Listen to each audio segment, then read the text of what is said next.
When I worked part-time as a waitress, I saw my boyfriend at someone's birthday banquet. That was when I found out he was actually from a wealthy family.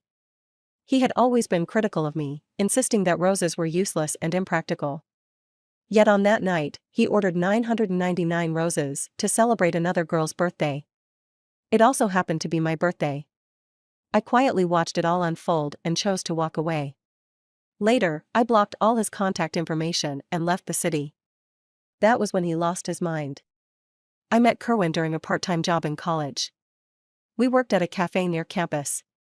The first time I saw him, he was wearing a crisp white shirt, with deep, striking features. He looked just like the campus prince from a novel, the kind of guy who worked hard to support himself through school. As we got to know each other, we exchanged phone numbers, studied together in the library, and even took part-time jobs together. Thanks to Kerwin's stunning looks, everyone in college knew there was a handsome guy working at the cafe. People lined up to ask for his number. At first, he politely declined, but when it became too much, he casually pushed me forward and said, "She's my girlfriend." I was caught off guard and was about to deny it, but the sincerity in Kerwin's eyes made me stop. Against my better judgment, I didn't refute him and went along with it. Eventually, he confessed his feelings, and what started as a pretend relationship turned into the real thing. After graduation, we rented an apartment and moved in together. He was an orphan, and I came from an impoverished family, so we both valued money deeply. Living expenses in the city were high, and as fresh graduates, we were worth less than the clothes on our backs. On weekends, we'd take up part-time jobs to save for our future wedding fund. So, when I landed a temporary waitressing gig that paid $200 an hour, I was overjoyed. But when I saw Kerwin, who was supposed to be working overtime, at that banquet, the smile on my face froze. The always frugal Kerwin had traded his usual plain style for a tailored black suit, with his bangs swept back to reveal his forehead. He stood tall and calm, his proud expression giving off an untouchable aura. If it weren't for that familiar face, I might not have recognized him. He was surrounded by wealthy heirs, each eager to win his favor, while he regarded them with cold indifference, like a god watching mortals grovel. I stood there in shock until Kara, my co-worker for the night, gave me a nudge and asked, concerned, "Are you okay?" I shook my head, my gaze fixed on Kerwin, who seemed a world away. My voice was hesitant as I asked, "Who is he?" Kara glanced at him and lowered her voice. "I heard he's the heir to the richest family in this city." I stared at Kerwin, now a stranger to me. The boyfriend I'd spent 4 years with, the man who had no parents and seemed so pitiable, had turned out to be the heir to a wealthy family. Instinctively, I pulled out my phone and sent him a message. Kerwin, who had been lounging lazily with a crowd gathered around him, glanced at his phone when it buzzed. Someone nearby teased him, "Who is it?" He gave his phone a cursory glance and replied indifferently, "No one important. Just spam." Hearing this, I felt as if I'd fallen into an icy abyss. My entire body trembled. To Kerwin, I was nothing more than someone insignificant. It all made sense. In our 4 years together, I hadn't even known his true identity. I suddenly felt pathetic, as if all my efforts had been in vain. The banquet was bustling with life, but none of it belonged to me. I stood there silently, watching the scene unfold. A woman in an elegant evening gown sat beside Kerwin, her proud expression paired with flawless makeup making her look like a princess straight out of a fairy tale. Kara pushed a massive 5-tiered cake to the center of the room.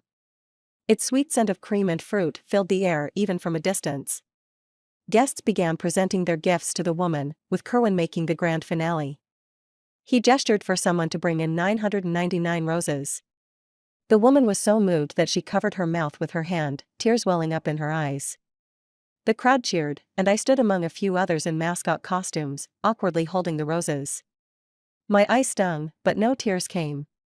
I couldn't even describe what I felt at that moment. Through the costume, I watched Kerwin as if I were seeing him for the first time. I thought back to our first Valentine's Day. We had gone out shopping, and I begged him to buy me roses when I saw them on the street. He refused. Once Kerwin made up his mind, no amount of coaxing or pleading could change it. What did he say back then? Roses don't symbolize love. They're just a marketing gimmick to brainwash women. Roses aren't romantic, they're a waste of money, a tax on stupidity. I had been upset at the time. Even though he wasn't entirely wrong, I still wanted a bouquet of roses from my boyfriend. When I was sulking, Kerwin plucked a piece of wild grass from the park and twisted it into a simple ring for me. I had been so moved, I cried, and even felt guilty for my childishness. Now, looking at the scene before me, I only felt ridiculous. He never thought buying roses was a waste of money. Perhaps buying them for me was the real waste. The banquet was lively, but it had nothing to do with me. I quietly finished my work, collected my paycheck, and left. By the time I got back to our rental apartment, it was nearly midnight. Kerwin wasn't home. Exhausted, I collapsed on the couch. It was my birthday. I had planned to use the money from this gig to buy myself a cake and a small gift. But on the way home, I felt completely dazed and went straight back without stopping anywhere. Looking around at the familiar furnishings and decorations, I thought about how we had built this home together over the years. We had even promised to save up and eventually buy this place. That promise had kept me working hard. Even on my birthday, when I saw the $200 an hour job, I couldn't pass it up. After all, what else could I do? If I hadn't gone, I wouldn't have learned the truth. But would that have allowed me to keep deceiving myself? I hugged my knees on the couch, unsure how much time had passed before I heard the door open. Kerwin was back. He had swapped his luxurious suit for his usual white shirt, once again looking like the ordinary man I thought I knew. I stared at him, saying nothing. Kerwin changed out of his clothes and walked over to hug me. I pushed him away, looking at the exhaustion on his face, and asked, "Why didn't you reply to my message?" Kerwin's expression stiffened momentarily before returning to normal. "Sorry, I didn't see it. You have no idea how much overtime I've had today," he said with a hint of grievance on his face. If I hadn't seen him at that party earlier, basking in everyone's attention, I might have believed his act. "Do you even remember?" I asked, my voice dry and hoarse as I spoke slowly. "Today is my birthday." I had thought his excuse about working overtime was true, and maybe he'd surprise me afterward. We'd been together for 4 years, and for the first 3, he always celebrated my birthday with me. But now, it's clear, he simply forgot. Or maybe, he's just grown tired of me. He forgot his official girlfriend's birthday but went out of his way to celebrate someone else's with 999 roses, roses he's never given me. My nose stung as tears threatened to spill, but I held them back. Kerwin had clearly forgotten. He frowned, apologized, and promised to make it up to me tomorrow with a gift. I didn't respond. He thought I was upset about not getting a present, so he half-heartedly comforted me before falling asleep. I didn't throw a fit or say anything. I just watched his sleeping face. The face I had memorized countless times suddenly felt unfamiliar. We've had arguments before, even broken up temporarily, but it was always just out of frustration. This time was different. "Kerwin, this time, I'm really done with you." I submitted my resignation letter at work. I didn't tell Kerwin and booked a train ticket to City Z. As I left, I took one last look at the city. This was the city where my dreams with Kerwin began. Back then, I was young and naive, believing I could spend my whole life with him and imagining we'd build a home in this big city. But in the end, it was just my dream, one I had all by myself. Now, I'm awake. I dragged my suitcase and boarded the train. On the train, I looked at Kerwin's contact photo and, against my better judgment, sent him a message. Then I blocked him on every platform. This game of pretending to be poor ends here. Reality isn't a movie. No one spirals into a 2 or 3 year depression over a failed relationship, not even me. Time moves forward. I gathered myself, updated my resume, and started job hunting. Since I wasn't a recent graduate, my bachelor's degree didn't give me much of a competitive edge. Day after day, I threw myself into a relentless cycle of sending resumes and attending interviews.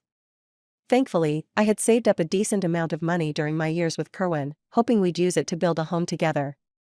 Even though I was unemployed for a while, I wasn't struggling financially. My busy schedule left me little time to dwell on him. Before long, I landed a job and finally settled down.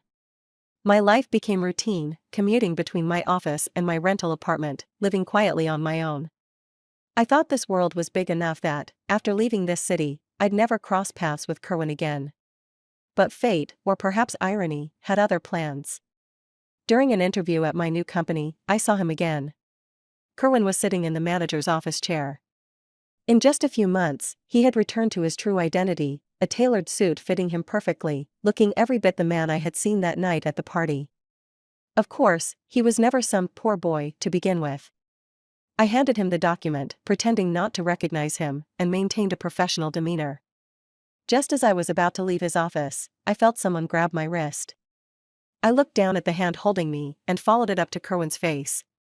His expression was blank, but he held on tightly, pulling me closer. I tried to break free, but the strength difference between us made resistance pointless. The office was empty. Standing before me, Kerwin's face showed no emotion, but I could tell he was angry. "Why?" he asked, his eyes filled with frustration as they locked onto mine. I stayed silent, simply staring at him. My expression was a mix of resignation and indifference. Kerwin leaned down, looking at me like I was a cat throwing a tantrum. "Stop it, okay?" I was wrong. Stop it? With those two words, he dismissed everything, making it seem like I was the one being unreasonable. I laughed bitterly. "Who dares to blame you?" Hearing this, his hand, which had been reaching toward me, froze. Then, he placed it on my head as if trying to soothe me. His voice was calm. "Is it really just because of this? Don't be mad anymore, okay? Let's go eat." He brushed the matter aside like it was nothing. No explanation. No apology. "What about the roses?" I insisted, staring at him, hoping for an honest answer. His expression remained calm. "She's just a childhood friend," he said. "You ditched me on my birthday, celebrated hers, and gave her 999 roses. And you call that just a friend?" "It's not what you think," Kerwin replied, his tone steady and detached, as if this was none of his concern. Hearing this, my chest tightened, and tears welled up. "Do you even remember? In all our years together, you've never given me roses for my birthday or Valentine's Day." For years, I let his words convince me I didn't like roses. But really, who doesn't want their partner to give them flowers on special occasions? "You like roses? I'll have them delivered right now," Kerwin said earnestly.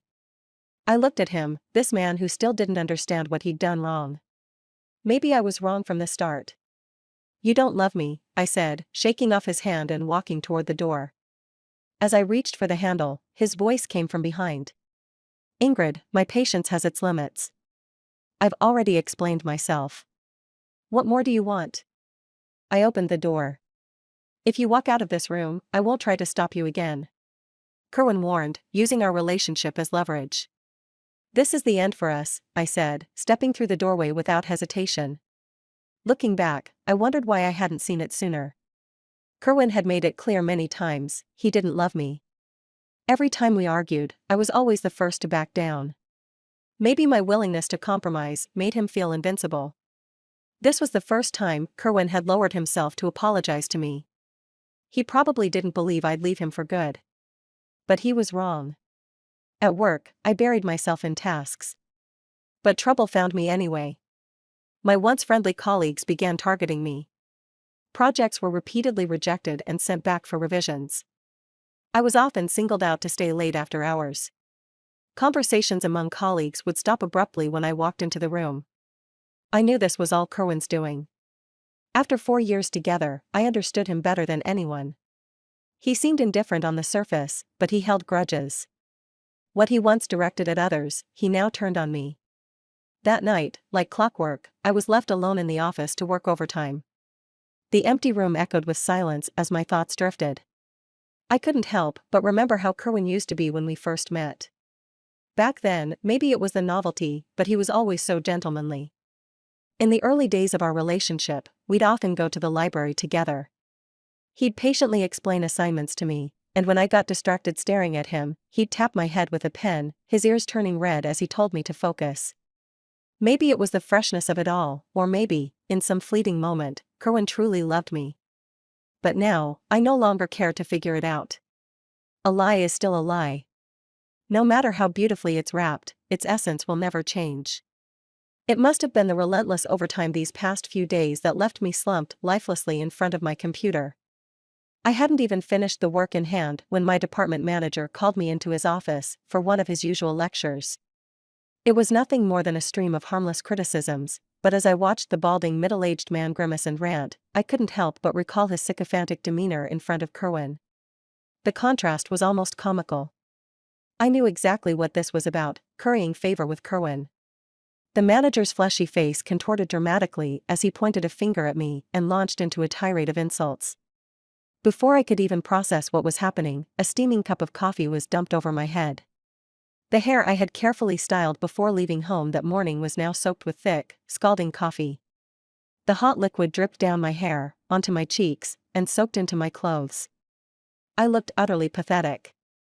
The door behind me creaked open, and in walked Kerwin, accompanied by the girl from his birthday party. Standing there, drenched in coffee, I felt an overwhelming sense of humiliation. Kerwin glanced at me briefly before shifting his gaze to the manager. The once arrogant manager immediately stood up from his chair, bowing and scraping before Kerwin. Kerwin, ever composed, motioned for the girl behind him to take a seat and then began discussing work-related matters with the manager. I stood there silently, as though I didn't exist. The office seemed to contain only the three of them. The girl, seemingly unaware of who I was, smiled sweetly at me and pulled a pack of tissues from her bag, handing it to me. I hesitated for a moment but eventually took it. After wrapping up his conversation with the manager, Kerwin turned to me with a warning tone in his voice. "If you're not capable of doing the job, just quit." At that moment, I felt suffocated. He knew full well that all of this had been orchestrated by him, that the manager was acting to please him. The sheer injustice of it all brought tears to my eyes, but for the sake of my pride, I blinked them back. After leaving the office, I gradually calmed down. The hot coffee had jolted me awake. I had to resign. The resignation process was swift. By the next day, I had packed up my belongings and left the company. Having quit 2 jobs within half a year, I decided it was time to take a break, give myself a much-needed vacation, and reset. While I was escaping reality, indulging in hot pot and shopping with a friend, Kerwin appeared. His expression was dark as he spotted the person next to me, his face instantly turning icy. "Who's he?" he demanded. My friend had gone back to the hot pot restaurant to retrieve something she'd left behind, leaving me and her younger brother, who had come along to help carry things, waiting outside. Kerwin's arrogant tone was grating. I didn't bother answering his question and instead retorted, "What does it matter to you who he is? What are you playing at now?" Kerwin's haughty demeanor hadn't changed one bit. "Excuse me, but I don't think she wants to talk to you." Lucien, my friend's younger brother, stepped in, placing himself between us. Tall and composed, he held his ground even against Kerwin's oppressive presence. Kerwin's temple throbbed visibly as he glared at the younger man standing before him. "I'm her boss. You have no right to interfere with our conversation," Kerwin said coldly. "I've already quit. You're not my boss anymore, and there's nothing I want to discuss with you," I said, shattering his delusion. Kerwin's eyes reddened with fury. Like a lion driven mad, he snarled, "You're still an employee until I approve your resignation." Lucien let out a mocking laugh, looking at him with derision. "Sir, I take it you're not well versed in labor laws." His words were sharp and dripping with sarcasm. Before Lucien's voice had fully faded, Kerwin's fist came flying toward him. Lucien barely had time to dodge, and the punch grazed his cheek, leaving a red mark. The impact made it clear that Kerwin had put all his strength into it. Lucien, a 20-year-old brimming with youthful pride, instinctively wanted to fight back. But seeing me behind him, he held himself back, covering his face with his hand. I rushed forward, examining the mark on his face. "Are you okay? Does it hurt?" Lucien, still holding his cheek, looked at me with reddened eyes, like a child who had been wronged. Seeing that he wasn't seriously hurt, I was overcome with guilt. My friend had asked her younger brother, who was studying at a university in Z City, to accompany me, and now he had gotten hurt because of me. I turned to Kerwin with a mix of blame and anger. "I don't think we have anything left to talk about. We broke up a long time ago. From now on, we're just strangers. If you continue to harass me, I'll report you for stalking." Kerwin froze, caught off guard by my words. He glared at Lucien, as if contemplating shoving him aside to grab my hand. But Lucien reacted quickly, blocking him before he could act. Realizing he was at a disadvantage, Kerwin softened his tone. "Can't we sit down and talk this through?" he pleaded, his usual arrogance replaced by desperation. But I looked away, my voice cold and distant. "There's nothing to talk about." With that, I grabbed Lucien and walked away, leaving Kerwin standing there, fists clenched tightly as he watched us leave. After the incident, I decided to thank Lucien by treating him to a meal. He accepted gladly. But even then, Kerwin couldn't leave me alone. He appeared again, soaked from the rain, his disheveled hair dripping water down his face. He looked like a man abandoned by the world, his eyes filled with hurt. "Ingrid, I know I was wrong," he said, his voice trembling. "I was just so angry when you left without a word. That's why I acted like that." Even now, he was trying to justify himself. I cut him off, my tone firm. "I'm not interested in your excuses. We're done.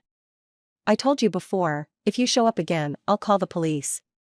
"So, are you leaving on your own, or should I make you?" Kerwin hesitated, seemingly wanting to say more. "Are you done?" "The meat's ready," Lucien's voice interrupted. He appeared, his hair slightly messy as if he'd just gotten out of bed, a deliberate move to irritate Kerwin. I chose not to expose him. Kerwin's face darkened further as he glared at Lucien. "Why is he here?" Lucien raised an eyebrow, feigning confusion. "Why wouldn't I be here? Surely, you don't think her ex-boyfriend should be here instead?" The way he emphasized ex-boyfriend made Kerwin's expression even uglier. "Ingrid, you told me you loved me," Kerwin said, his voice laced with desperation. For the first time, the situation was beyond his control. His words sounded utterly ridiculous to me. From the very beginning, it was him who lied to me, dismissed me, and deliberately made me suffer. And now, he has the nerve to act like the victim? How convenient. I turned my gaze toward Lucien. Lucien, catching my look, tactfully pretended to have something to do and walked away. Perhaps out of concern, he left me with a parting line: "If you run into trouble, just call me." Now it was just me and Kerwin. Kerwin, seeing Lucien leave, thought he might still stand a chance. There was a flicker of hope in his eyes. But before he could say anything, I cut him off. "Kerwin, don't you think you're pathetic? When you questioned me, did you ever reflect on yourself? Did you ever think about your own mistakes? From the moment we met, you've been hiding things, lying to me. And when the truth came out, you brushed it off with a flimsy excuse, not even bothering to explain properly. I want to ask you, what exactly is this love you claim to have for me?" Kerwin, cornered by my questions, was about to defend himself. But I didn't give him the chance and continued. "Now you're coming back to me, acting as if your love is some grand gesture that'll make me turn back to you? Do you think I'll still orbit around you like I used to? That I can't live without you in my world? How ridiculous, Kerwin. Let me make this clear, there's no chance for us anymore. From the moment we reunited, and you dismissed your years of lies with a single careless sentence, we were done."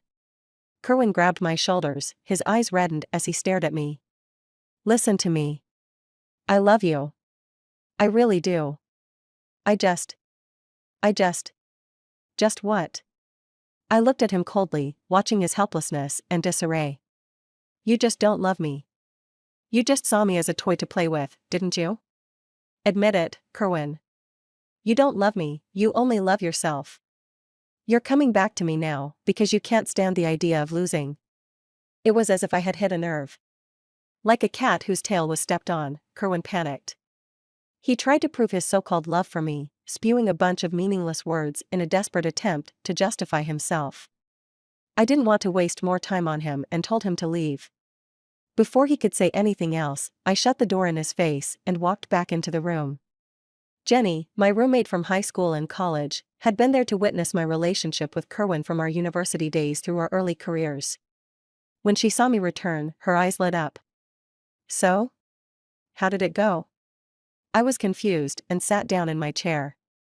"What do you mean, how did it go?" Jenny pressed on. "You and Kerwin?" "Oh, we broke up." What else could it be? Having finally seen Kerwin's true colors, I didn't feel the heavy sadness I used to when we broke up. It was more like a burden lifted, a sigh of relief. Jenny's excitement grew. "You really broke up?" You're not going to soften up and take him back, are you? Her skeptical look didn't surprise me. After all, when I was with Kerwin, my life revolved around him. If I wasn't with him, I was working part-time jobs. Every time we broke up, I'd be the one crawling back, begging for reconciliation. Jenny used to tease me, calling me hopelessly love-struck. This time, I spoke seriously, assuring Jenny that it was truly over with Kerwin, no more entanglements. Jenny was shocked at first. Then, as if struck by a wild idea, she stared at me with a wolfish grin. Hee hee hee, she chuckled, looking downright mischievous. Her gaze made me uneasy. I poked at the meat on my plate. What scheme are you cooking up now?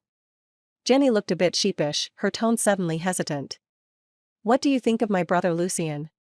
I glanced at Lucien, who was sitting nearby, quietly putting meatballs into the hot pot and thoughtfully sharing the cooked meat between our bowls. He looked every bit like a caring, domestic type. Handsome, driven, considerate, a great young man, I replied sincerely. Jenny's expression turned cautious as she probed further. So, what if you? Realizing where this was going, I quickly interrupted her. Lucien had stepped into the kitchen, and I seized the moment to breathe a sigh of relief. Stop talking nonsense. Jenny grinned playfully. I'm just trying to help you heal, you know. Lucien's perfect, good-looking, kind, never been in a relationship, rich, and caring. Enough. I cut her off firmly. We're not a match. Besides, he's too young. I'm not interested in your brother. Seeing how resolute I was, Jenny gave up. All right. Such a pity, though. That kid's had a crush on you for years. Her words caught me off guard, and I nearly choked on my water. Him? A crush on me? Of course. Why do you think he used to pick me up from school all the time back in high school? It was just an excuse to see you.